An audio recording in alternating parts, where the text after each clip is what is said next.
बांडी घागरी वावी जीवानाई बांडी घागरी वावी बांडी घागरी वावी जीवानाई बांडी घागरी वावी टोकाव पैशान ले दगावे बांडी व पकड़ी थी में काय करवा टोकाव पैशान ले दगावे नानी व पकड़ी थी में काय करा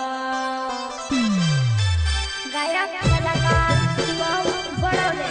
मेरे पापा चंपला बड़ौले करुणा स्टूडियो चांदपुर मेरा दोस्त परदेश कनौज म्यूजिक डायरेक्टर राकेश कनौज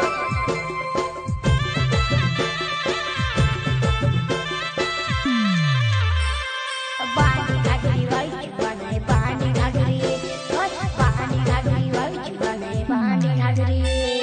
पैसा वो तो कान ले घागरी बांडी वो पकड़ी थी मैं काय करवा पैसा वो तो कान ले घागरी बांडी वो पकड़ी थी मैं काय करवा कोई चलता है तो चलने दो अपना काम चलने दो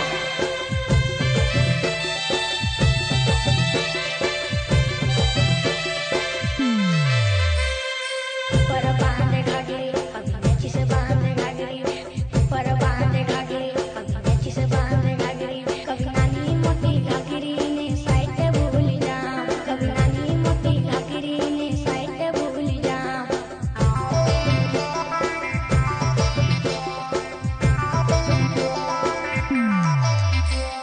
पैसा तो काने के ले घागरी नानी वो पकड़ी थी मैं काय करवा पैसा तो काने के ले घागरी